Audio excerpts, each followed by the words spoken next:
Aquí, chicos, les voy a resolver otro ejercicio donde también hay que hacer una vinculación conceptual un poco más afinada para poder calcular las fórmulas de una función lineal, que en este caso es f, y una función cuadrática que es g. Entonces, el ejercicio va a consistir en calcular las respectivas fórmulas de f y de g. Y además, una vez que tenemos las fórmulas, el ejercicio pide hallar los puntos de intersección de los respectivos gráficos de f y de g. Entonces, para f, el dato que nos dan es que es una función lineal, que el conjunto de positividad es el intervalo menos infinito menos 2, y que el punto menos 1 menos 3 es un punto que está en el gráfico de f. Entonces vamos a trabajar primero con estos datos. Sabemos que si la función f es una función lineal, tiene por gráfico una recta que no es vertical. O sea que la recta puede ser oblicua. En este caso, la pendiente va a marcar qué tipo de oblicuidad es, si es creciente o decreciente. En el caso en que la pendiente sea positiva, va a ser oblicua creciente, o sea que el ángulo de la recta que representa f y que forma con el semieje positivo de las x es un ángulo agudo, es un ángulo menor que 90 grados. Si la pendiente es negativa, el ángulo va a ser obtuso. Y en el caso en que la pendiente sea cero, la recta va a ser horizontal. Si la recta es horizontal, o bien puede coincidir con el mismo eje x, en cuyo caso la función vale constantemente 0, así que el conjunto de positividad y el conjunto de negatividad en ambos casos es vacío cada uno. Y si la función no es constantemente 0, es constantemente un número positivo o constantemente un número negativo. Pero entonces, en ambos casos, el conjunto de positividad, si es constantemente igual a un número positivo, es directamente todo R, es menos infinito más infinito, es ese intervalo. Y el conjunto de negatividad sería vacío, al igual que el conjunto de ceros, la función nunca sería cero. Si la función constante fuera igual a un número negativo, el conjunto de negatividad coincidiría con el dominio, con todo R, menos infinito más infinito, y el conjunto de positividad sería vacío, al igual que el conjunto de ceros. En este caso, evidentemente, estamos con una función lineal cuya recta, que la representa, es oblicua.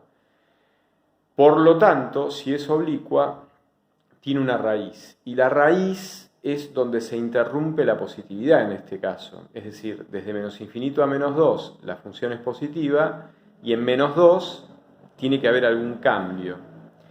Con lo cual estamos deduciendo que en menos 2 la función se hace 0.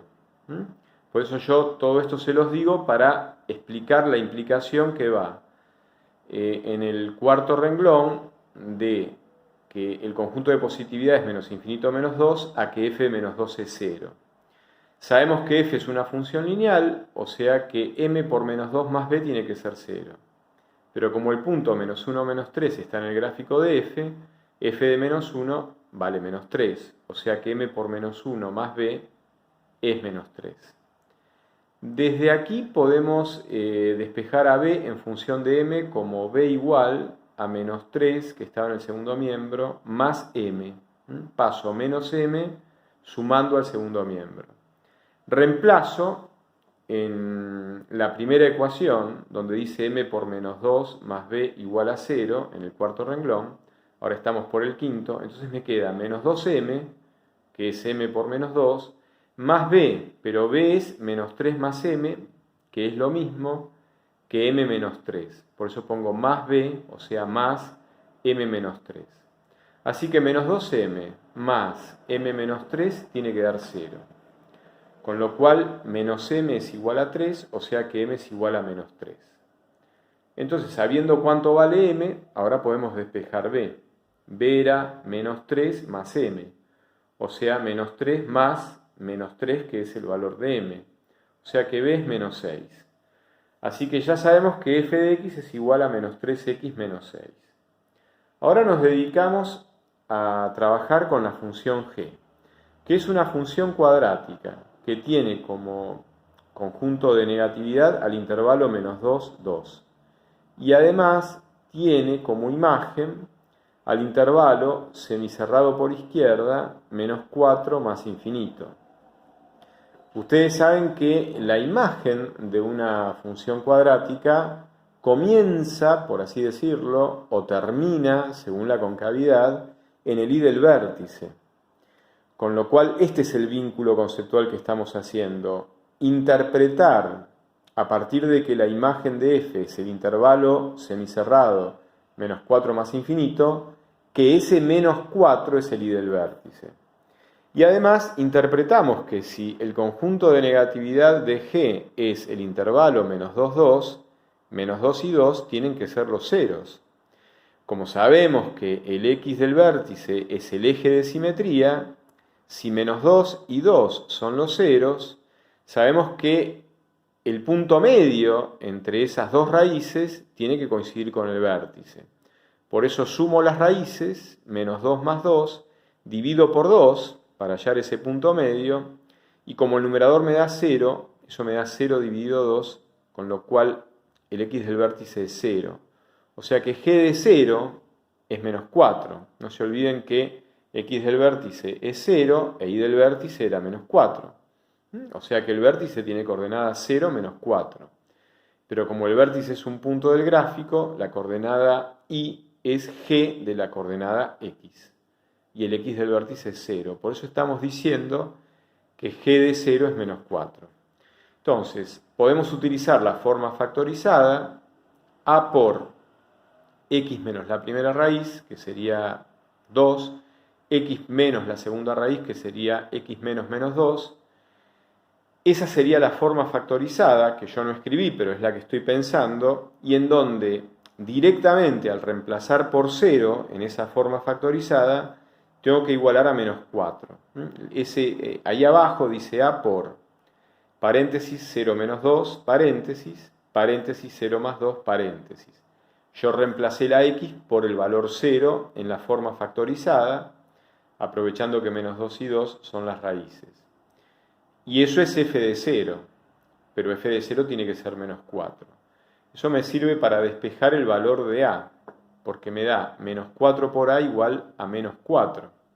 O sea que menos 4a es igual a menos 4, con lo cual a es igual a menos 4 dividido menos 4. O sea que a vale 1. Así que en la forma factorizada, g de x se escribe directamente como 1 por x menos 2 por x más 2. Bueno, el 1 no se suele escribir, así que queda x menos 2 por x más 2, y eso es la factorización de una diferencia de cuadrados. Si ustedes aplicaran la propiedad distributiva, les quedaría x cuadrado menos 4. Entonces esta es la fórmula de g, o sea que ya tenemos la fórmula de f y la fórmula de g. Finalmente sabemos que para intersectar hay que igualar las fórmulas, por eso en ese costadito yo escribo menos 3x menos 6 igual a x cuadrado menos 4. Como tengo poco espacio, ustedes pueden hacer pasos intermedios para clarificar para ustedes lo que yo escribo a la derecha de la implicación. Si yo paso todo al segundo miembro, me va a quedar x cuadrado, que estaba, el menos 3x pasa como más 3x, el menos 6 pasa como más 6, y 6 con el menos 4 queda 2. Todo eso queda igualado a 0. Entonces ahí sí aplico la fórmula resolvente para calcular las raíces de una cuadrática, y la fórmula me da que hay dos raíces, x1 igual menos 1 y x2 igual menos 2. Si quiero conocer entonces los puntos de intersección, de cada punto ahora conozco su x. En un caso es menos 1, en otro caso es menos 2. Para conocer y1, que es el que va a acompañar a x1, puedo calcular f en menos 1 o g en menos 1. Va a dar lo mismo. Si lo calculo con f, que es la función lineal, reemplazo en menos 3x menos 3, menos 6, perdón, en menos 3x menos 6, reemplazo la x por menos 1, me va a dar menos 3 por menos 1 más 3 menos 6 menos 3. O sea, la fórmula de f era menos 3x menos 6. Yo reemplazo la x por menos 1 y f de menos 1 me da menos 3. Así que reobtengo el punto P sub 1 de coordenadas menos 1, menos 3, que me lo daba el ejercicio como dato. El otro punto de intersección es el que tiene coordenadas menos 2, f de menos 2.